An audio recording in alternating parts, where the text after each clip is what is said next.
Just got to the house, turned on the sprinklers. Yes, it is October, what, the 31st? Last night was Halloween, but it's 80 some degrees here, and you can see my grass is like the only grass in the neighborhood that is beautiful because, or looks good. I want to kind of get this back section welded up, I guess. I want to get the fuel cell in this weekend. I got that to show y'all. We just come in the mail. And then I kind of want to get these side pieces made and then hopefully weld up the whole entire back. Fuel cell we went with is a 17-gallon fuel cell, which I think will be perfect for this. These little diesel engines right here can get 22, 25 miles per gallon. This will be a cruiser with air conditioner. This will not be a race car of any way, shape, or form. We went over that. And so therefore, we need a decent fuel cell. This measurement just happens to fit perfect inside the frame rail. You'll see here in a second. But I went with this one instead of the black one or anything like that, because here's one thing you need to think about that I made a mistake also on the Comet. Again, I'm teaching y'all things that I learned off the Comet, built a whole entire car, made a ton of mistakes, and not making that on this project. So I'm trying to do the same thing for y'all. We bought this in a natural finished, I think it's called polished, even though it's not, because we're going to be welding on this. We don't want to have to grind off the paint and then feather edge it in and everything. We can weld on this and then simply paint this whenever we're done. So when we're finally done with everything, we'll either paint this to match the leather color if you're gonna see it inside the vehicle, or we'll just paint it black or something. But I don't have to do any grinding or any prepping or anything to weld on this. I think this is aluminum. Actually, I'm pretty freaking confident it's aluminum. Let's double check. Yeah, this can be aluminum. So I still haven't learned how to TIG, even though I have the TIG machine, but I'm going to be definitely leaning on Uncle Mike to at least tack on some brackets as I get to that point, because I just don't want to slow down and learn the TIG right now, even though I swore that I was going to for this project. Definitely don't want to blow holes in a fuel cell, so this is not going to be what I learn on. Let's set this in there and see where we're at. We're going to use these shipping pieces just as spacers. It's going to need to go higher than that. It's going to have to go the same height as that is right there off of the floor, because we have our C channels that's going to go across, plus the thickness of the sheet metal. But this will at least cheat us up a little bit, you know, versus just laying it straight on, and help keep us from gouging it up so bad. So we definitely have the fitment on the height, which is good. The springs over there, they're going to fold down into the top up there, but we should be able to get a tight 90 on the fittings, sending unit up top. And then this gas port is going to be over here, where we're going to need a weld into this corner or something like that. We're not going to be able to use the fill neck that comes with it, but we might be able to use it to weld into to get a pipe. I have to decide where we're going to do the fill neck.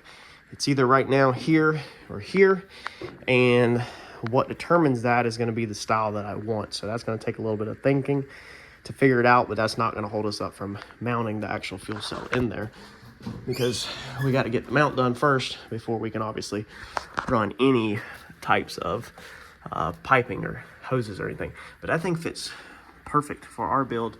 We actually could have afforded to go a little bit wider, but I don't think there is wider. I think when you get wider, then it also gets taller, and we definitely cannot have any taller. So we should be golden. And let's see here, the thickness of this probably needs to be doubled. Probably honestly has to be like that thick. So we're gonna lose a little bit more height up here, but we should literally just barely get by on clearance with this. So this thing should be perfect for our needs. I was also concerned about the front corner of this, and I'll show you why. But if you look, we're pretty much the same distance, about right there, as the back, set back a little. Now Mike said if we need to, we could shift this forward, and me and him talked about doing some other stuff in the trunk. But what I was concerned about is this seat back right here. This is why, again, we're really going to need that sheet metal here soon, because we have to get this seat back in. Now, I cut this at a 45. The angle that this is because from this point to this package tray, that's the angle that runs at. That way that doesn't interfere at all. So this bar, this cannot be tilted back anymore, because that intersects the packaging tray at the perfect angle. But with this seat here, and how we talked about that it's probably honestly going to have to come forward, we might be good. It might dig into the back of the seat a little bit, but we'll just have to kind of figure that out when the time comes. What we're gonna have to determine this weekend is, where do we mount this back? Do we hang this fuel cell over, kind of like this, into the trunk side, which is actually not a bad idea, because now we start to gain more room up here where the packaging tray goes up, and then that corner right there is definitely doable. Or do we shift this thing forward and just mount it straight on the top and deal with this being in the backrest? This is where it would definitely help to have the seat pans. And we might honestly wait. We might just build the floor structure and wait to actually put the tabs on this and figure out where this is going to sit at until we actually get the seat pan metals in. All right, so moving on with these pieces, we have to do these review videos for these companies when they send us these products out. A lot of times I don't put junk on the channel. The buffer, if you watched that review video, the battery powered buffer, it wasn't the greatest, and I said in the video it wasn't the greatest. That bad boy right there is absolutely amazing. So check out the previous video, the hole punch tool, if you haven't seen it. I like it. But we're moving on. We need to cut this thing back at a 45 before, we might come over the other afternoon. We looked at it and we're a little worried about the tire being just a little bit too close whenever it kind of goes back. So I have it marked. I think this is what we're gonna do. I hope, well, it's gonna be what we're gonna do now, because I'm not gonna remake that. I put the holes where they're gonna go. And we're gonna go ahead and get this thing cut and rebroke again for the third time. And then we should be good. This time we should be able to put this thing in and start welding this weekend, and we're gonna work this back forward. So to help with some of the tire clearance, this is right here where the tire sits. I think we're fine here, but we're gonna just drop this thing back to here and bend it on this line, and then break it on this line. So let me throw this thing up here, cut this back, and break it real fast and put it back in the car.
All right, so now we've got both sides done. We have got this piece cleaned up, ready to weld in. We had to clean up some of the metal.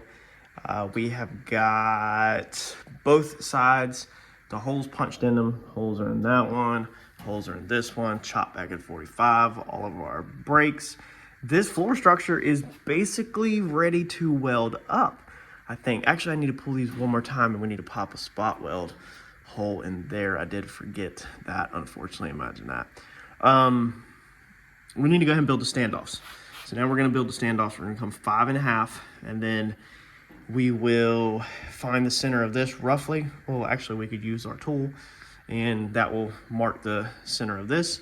And then we'll drill all the way through this and the standoff, and all they'll get is a spacer between it and then a through bolt. And then we'll build eventually some kind of caged nut, maybe just a piece of flat steel with a nut welded to it or something, in here. I'm not 100% sure how I want to do that yet. I honestly might just put the nut on like this. Maybe I'll do that with a washer to keep it nice and simple. And then anytime you take the body off, you just got to pull these plugs. You can have plenty of room right here to be able to turn the nut on, take it off. That's what we'll do. So let's cut us some standoffs, 5.5, get them tacked into place.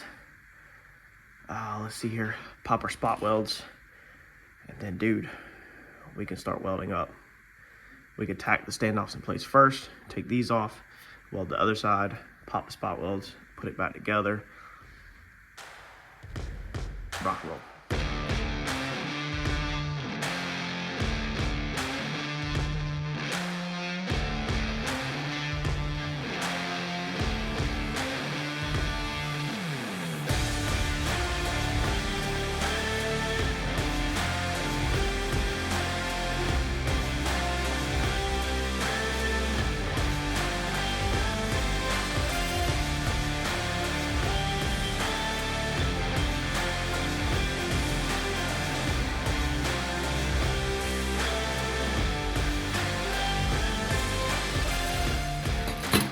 One cut out, nice and simple, curve back, put the bolt through there, it'll go underneath here like this, basically like that, and then it'll get through bolted down through there. Y'all like that? Let me know in the comments what you think about that. This is where, if I had the bandsaw set up at the house, it would have been great, because you would have just cut it like that versus cutting that curve with a cutoff wheel and then ending up with these little tiny pieces that technically need to be welded back up probably real fast. All right, so this is the back channel piece. We're getting into the section now where we're prepping for final welds. So 1/4 inch holes. These are gonna be plug welds, spot welds. 1/4 inch holes down here. I gotta leave that 1/8 because that's a Cleco, so we will drill that out later. I had to put welding primer over everything, so if you missed the other videos, this is the welding primer that I am using, weld through primer. Is there a part number on these things? Try to help y'all out. Part number right there. All right. It was like $100 a case of 6, I think, or 8. I'm not sure. 6, 100 for 6. So now we're just trying to figure out where stuff needs to go, because this is gonna about be the final one. Man, we are getting really close to welding this thing together, and then there will be no taking it back apart. I'm sure I'll mess up, but we're trying not to. This is where we Clecoed this back panel in, so this back panel is going to need to be welded to that crossbar. This is where the crossbars hit, so we're going to need to come in here and do 1/4 inch holes through here, because I'm trying not to plug weld from the bottom. I kind of, as much as I can up top, I don't want to be laying on the ground trying to do spot welds right now, and it's not on a rotisserie, so we want to try to get our plug welds from the top. It'll also be easier to finish them, and then you won't see any across the bottom at all. So this takes a little bit of thinking. Take your time, don't mess up. We've got to take this front one out now and go ahead and get the 1/4 inch ones in it, and then I think we're good, because all the panels that we stack on top of it, we can punch our holes in the perimeters, and we'll be good to go. Make sure you remember to prime these parts, because once you weld this together, there ain't really no getting back to this at all. It might never rust, but if you want to go for the highest quality that you can, like I'm doing for a garage build, you got to make sure you prime all the parts you're not going to be able to get to. All right, so everything's primed. Now, what I need to do, being this panel overlaps this panel, and we need to weld this one to this one from the bottom, because this is welded in, so we can't get to the top like we can over there. We need, first off, I got to drill. Remember to drill the holes in that. We need to weld this right here so that it don't move, and then we're going to take this back out with this attached to this on the bench, and then we're going to weld it all up, the bottom side and everything on the bench. I'd love to weld that one up on the bench too. Maybe we should try that. Let's just get this tacked in and get it out first.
All right, so anytime you can weld something on the bench, dude, absolutely 100% weld it on the bench. Don't even try to lay on the floor and weld it and waste your time. I'm cool with that. I'm very happy with that. So we don't have to worry about painting the bottom of this because eventually we will be underneath the bottom of the car. I guess we could rattle can it if we wanted to real fast. We need to drill our spot welds, and then we stick this thing back in the car. I tried to take it all out in one piece so that I could do that one on the bench also, since it was Clecoed. Had Cleco holes to hold it in, but I couldn't get it off. Couldn't get it all at once, which sucks because I really had loved to weld in that end piece nice and beautiful like that, but there's no way to get that thing in and out of there. I think we'll just move forward with doing spot welds in the car. When the body comes off the car, it's gonna have to be lifted up in the air. Now, I have a 2-post lift at the shop, but it's not assembled where I can put a car on it at the moment. It's not even drilled in the ground. It's laying on its side. But whether we gotta use the forklift, get this thing on 100 2x4s up in the air, whatever we have to do, we're gonna have some welding on the bottom when we're finally done with the car right before paint, which is then when we can probably tie these cross beams into the side. There's gonna be enough spot welds that it's gonna box it all in. I just really love how they're tied into the side over here because it makes the side of the box extremely strong. Now I can lay underneath there and go ahead and get most of them, but I just hate welding laying on the ground. So that's probably gonna be something that we'll come back and get. I guess while we got this out, we should go ahead and do our standoffs right here, at least run them down the sides of them. And that way that's easier, and then that's done. Slip it back in, and then go ahead and weld up some spot welds. Dude, think this step through, trust me. I went ahead and welded up the holes that we had here, which looks like I actually missed one right there. That's just a little Cleco hole. Seam that I had accidentally cut, crossed here, everything, grinded it, and then primed it again because now this is about to slip under. This backside slips under the back piece, and we will never be able to get to this again once we weld across the back. So I wanted to make sure all that done. All this forward, we're just going to have the floor where it Cleco's in for now. We still have to do the bead rolling in the floor. Let me give you all a little sneak peek. We got in a bead roller. Not a sponsorship. I paid out of pocket and full for this thing. It was on a sale. Got a good deal. I feel like, I guess, I don't know. We're going to bust that thing open and go over it whenever I am ready to do that floor panel. So we had the floor panel cut. We'll just keep it Clecoed in for now so we can keep it moving, but we're gonna need to run some bead roll lines in it. Let's slip this thing back in. One more thing I did, drill holes. put one in the center, put one on each end. These are gonna be water weep holes, drain holes in each channel. This is at the very back of the car. So let's see here. If it rolls forward, the tire is gonna be like this, slinging up. Now the tire is gonna be inside of a tub, so it should never, in theory, see water. But I think it's a good idea that if you remember to put at least 3 holes, one on the outside and one in the center of any C channels that can collect water, because that's a guaranteed sure way to puddle up, fill full of water, and create rust. So I think what we're gonna do now is actually not weld this end. So we can currently still get this thing out if we have to, meaning if anything, you know, needs to be changed, we could take these clecos out and pull it out. But it is sturdy enough now where this cross member is clecoed to here. So if we go ahead and bolt this cross member to the frame, then the back of this body can't go anywhere. Like, it'll be locked in with clecos. But if we need to take this thing out for some crazy reason, then the only thing we have welded together is the piece I just showed you on the table. We should be able to work around that. I think that's going to be our safest bet. Definitely go ahead and get our holes drilled. Definitely go ahead and get our crossbars bolted in from mock-up. That way everything's there, but we can literally weld this in just like it is. So it doesn't have to come back out. So it's kind of like, why weld it in now? If we're literally just going to be sitting here with the trunk open welding, then we can do that at a later date. Let's save ourselves from possibly having to cut stuff out and mess up and, you know, not make that mistake. So I think the next thing is going to be get these holes drilled so that these crossbars are bolted into place, panels are clecoed into place, and we should be able to move forward. All right, so unfortunately, the more I sit here and look at this, we're not going to be able to go up and over, because if we work that way, then we're, like I said earlier, we're kind of pushing this fuel cell forward. We don't know exactly forward and backwards where it should fall at. So we're going to have to get that seat in here fit up. Hopefully the bottom of that seat does not go all the way up to that B pillar. It can't. Like, that's not, it can't go that far. So because A, there won't be room to sit. B, no pun intended, this crossbar right here is what supports the B pillar to the chassis table frame rails right now. So we're not ready to cut that out till we get the floor structure in. We're probably gonna have to put floor structure in, but how far back the floor structure goes depends also where the seat pan stops. And then we also have to think about the width with the 4-link and how all that's gonna be done. So I think it's gonna be pretty important right now to get them seat pans in, get them in place, and then that way we can move forward with everything else.